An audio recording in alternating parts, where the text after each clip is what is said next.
Dans un champ, une moissonneuse-batteuse repose sur ses roues. Pourtant, avant l'embarquement, ces mêmes roues doivent parfois être démontées. Les techniciens retirent les roues, puis vérifient les sangles avant la traversée. Ailleurs, un pulvérisateur replie entièrement sa rampe avant le transport. Une fois dans le champ, ces machines peuvent parfaitement travailler par elles-mêmes. Mais pour y arriver, elles doivent changer de configuration. Elles changent aussi de moyens de transport, et parfois même de responsables. Certains convois peuvent être bloqués simplement parce que de la terre reste collée à la machine. D'autres arrivent au port, puis doivent encore perdre leur rue avant le dernier trajet routier. Ces suivi-parcours montrent ce qui détermine réellement si une machine hors gabarit atteindra son champ. Et pour une moissonneuse-batteuse, le choix entre conteneurs et navires rouliers va conditionner presque toutes les étapes suivantes. De la terre encore coincée sur une New Holland CR 9070 peut suffire à stopper une livraison internationale.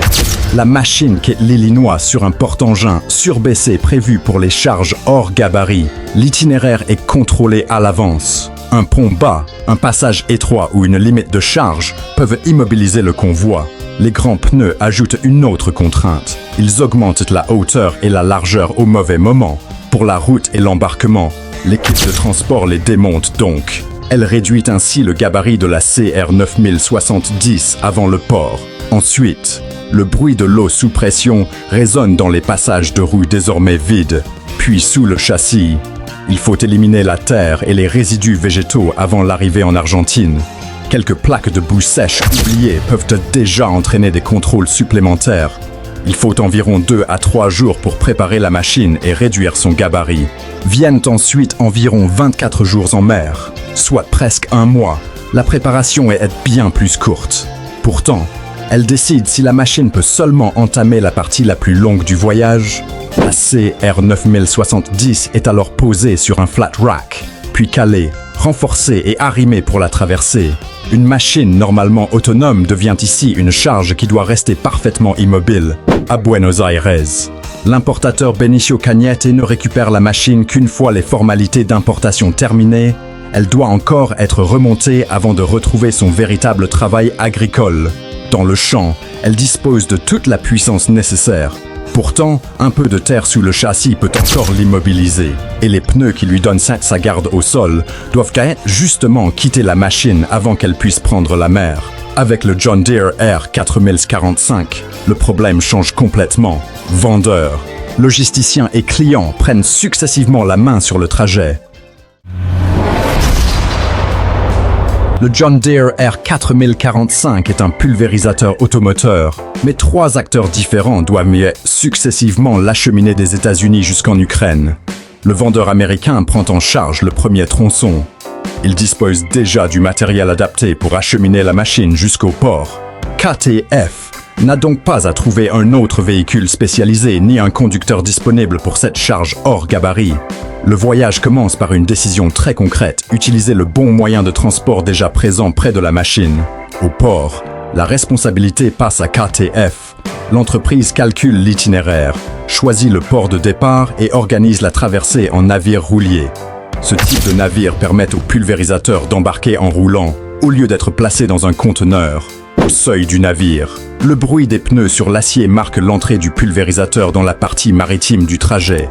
La machine peut toujours se déplacer par ses propres moyens, mais son départ des États-Unis dépend désormais de l'horaire du navire et du passage de relais au port. Le client choisit également une assurance pour l'ensemble du parcours. Cette couverture limite le risque financier pendant que la machine passe d'un intervenant à l'autre. À Bremerhaven, KTF décharge la machine et gère les opérations portuaires avant le prochain tronçon routier. Le porte-engin du dernier trajet est, lui, organisé directement par le client. À ce moment-là, la responsabilité revient donc au destinataire. Le pulvérisateur quitte alors le contrôle de KTF et poursuit son dernier trajet en direction de l'Ukraine. Le vendeur gère le départ. KTF prend le relais au milieu. Le client récupère la responsabilité à la fin. La même machine suit le même itinéraire, mais sa prise en charge est divisée en 3 parties. Chaque passage de relais doit coïncider avec le bon véhicule et le bon moment pour l'étape suivante. Le pulvérisateur ne traverse l'océan qu'une seule fois. Les personnes responsables de son acheminement, elles, changent plusieurs fois. Les chenilles en caoutchouc du Challenger MT765C restent immobiles sur une plateforme de transport. La machine se trouve quelque part entre les États-Unis et l'Ukraine, dans un champ.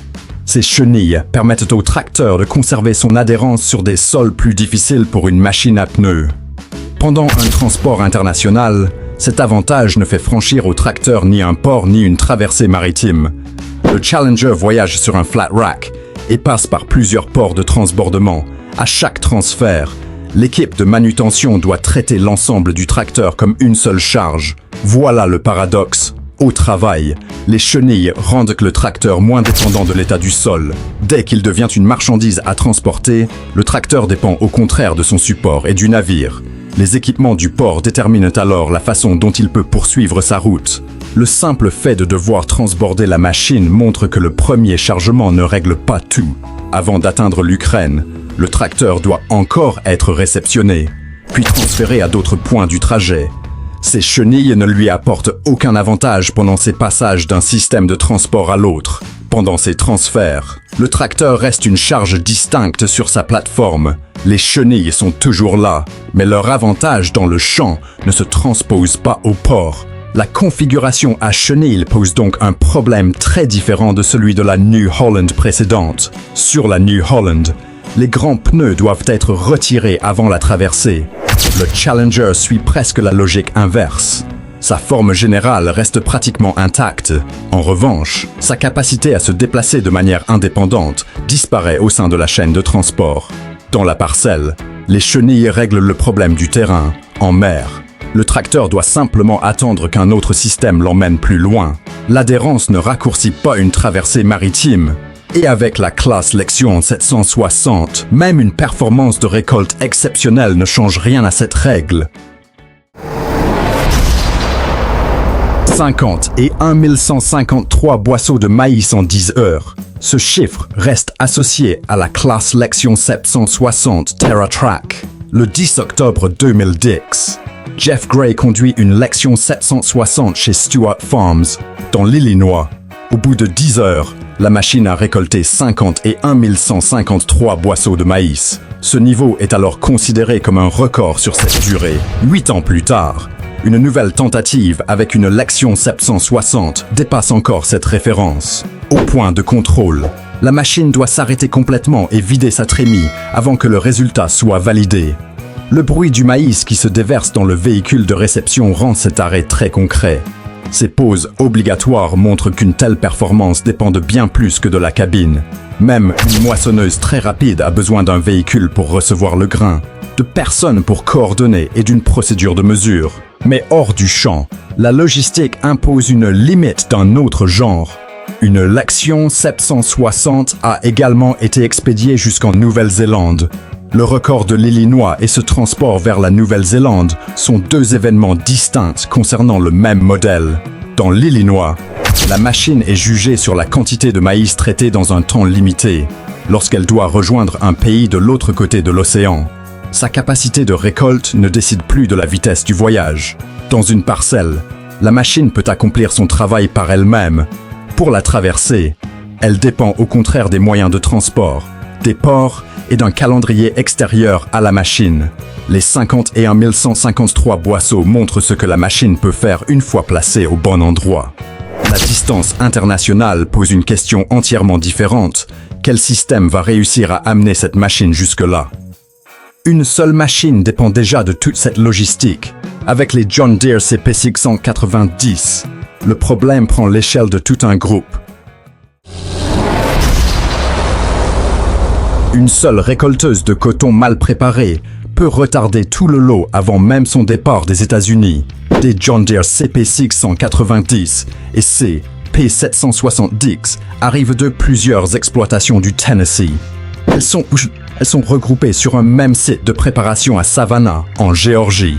L'équipe technique doit amener chaque machine au même état de préparation avant l'embarquement. La tête de récolte crée la première contrainte majeure. Sur l'une des machines, la largeur avec la tête montée atteint environ 5,55 mètres. Le plateau du flat rack destiné à la transporter ne fait qu'environ 2,38 mètres de large. La tête doit donc être déposée.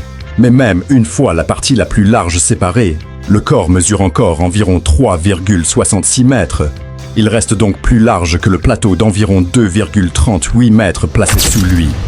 Le gabarit ne représente encore que la moitié du travail. Le à sous pression frappe les recoins autour de la tête.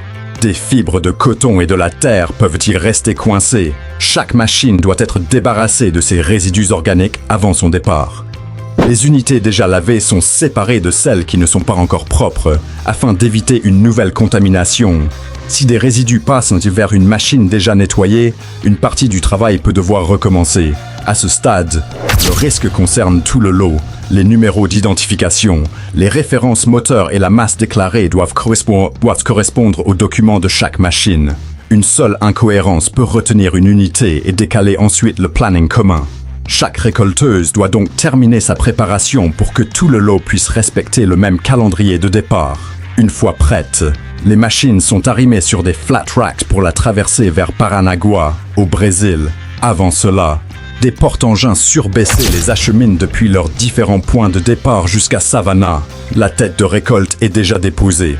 Pourtant, le corps de la machine reste encore plus large que le plateau qui va le transporter. Dans un port ukrainien, une classe Lexion 595R résout le problème d'une manière presque opposée. Elle utilise sa propre transmission pour monter sur le véhicule qui l'emmènera plus loin. Une moissonneuse vient de quitter un navire. Est-elle encore une marchandise lorsqu'elle utilise sa propre transmission pour monter sur le porte-engins suivant? Pendant son trajet des États-Unis vers l'Ukraine, la classe Lexion 595R effectue la traversée sur un flat rack. Elle passe aussi par plusieurs ports de transbordement. À son arrivée dans un port ukrainien, il lui reste encore une partie routière à parcourir. La machine doit donc monter sur un porte-engins surbaissé pour poursuivre sa route vers l'intérieur du pays. Ce transfert ne ressemble pas au changement de moyen de transport précédent. La moissonneuse utilise sa propre transmission et ses roues pour grimper sur le plateau du porte-engins. Le personnel du port supervise l'opération afin de sécuriser la montée. Pendant quelques instants, le rôle de la machine change complètement. Durant la traversée maritime, elle reste immobilisée comme une charge de transport. Sur le quai, le bruit du moteur revient quand la machine se prépare à monter sur le plateau. Sa transmission conduit la moissonneuse jusqu'à la bonne position sur le véhicule suivant. Dès que les roues s'arrêtent, la machine est de nouveau préparée pour un trajet routier. Sa capacité de fonctionnement reste donc utile même hors du champ. Elle permet à la moissonneuse d'effectuer elle-même ce passage très précis entre deux modes de transport. Mais cet avantage ne résout qu'un instant du trajet.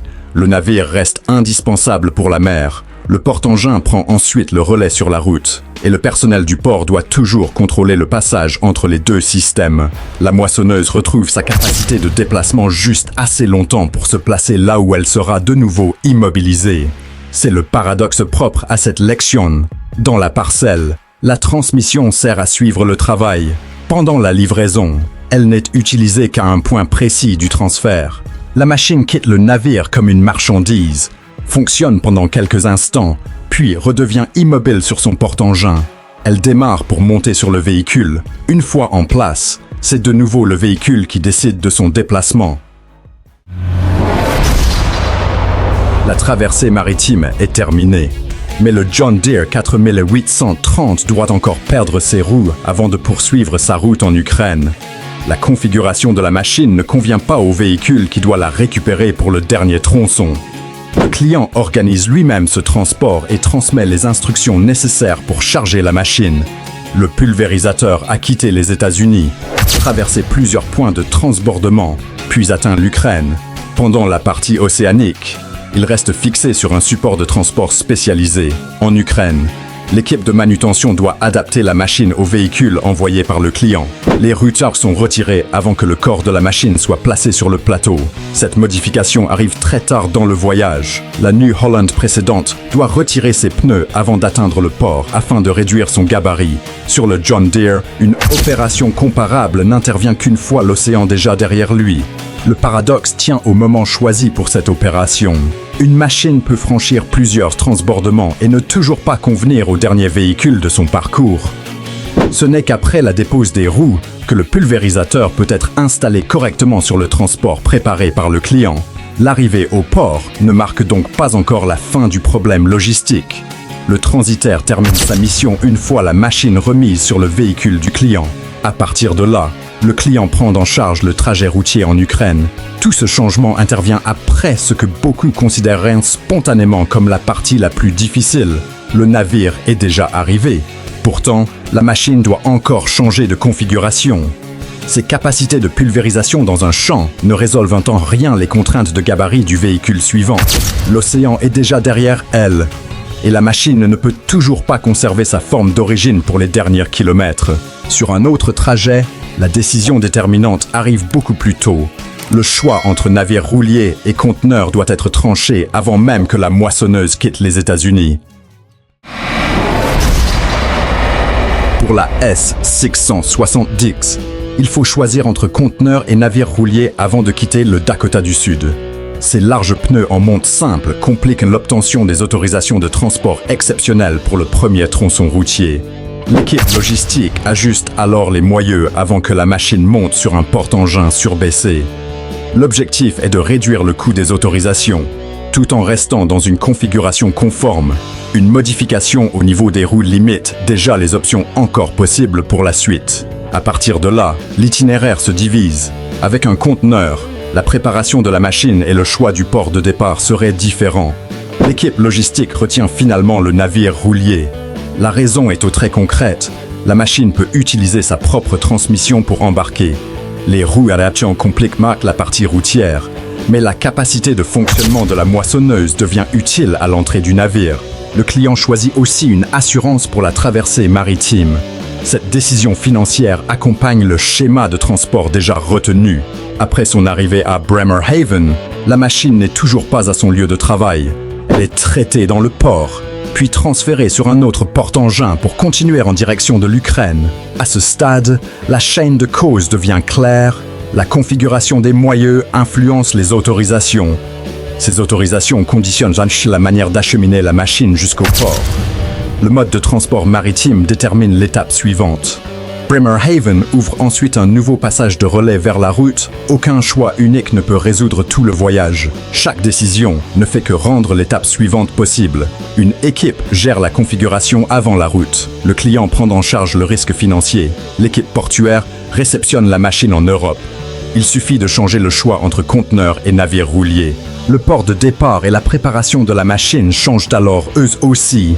Pour la S-660X, tout s'enchaîne. La configuration influence les autorisations. Les autorisations ouvrent la route vers le port. Puis le mode maritime conditionne la suite. La moissonneuse atteint son point de livraison parce que chaque décision humaine empêche l'itinéraire logistique de se retrouver bloqué. Ces machines peuvent accomplir leur travail par elles-mêmes une fois dans le champ. Mais pour y arriver, elles dépendent encore des ports, des porte-engins et d'une série de décisions parfois minuscules. Avant que leurs roues ne touchent une nouvelle parcelle, toute une chaîne de transport a déjà dû leur ouvrir la voie.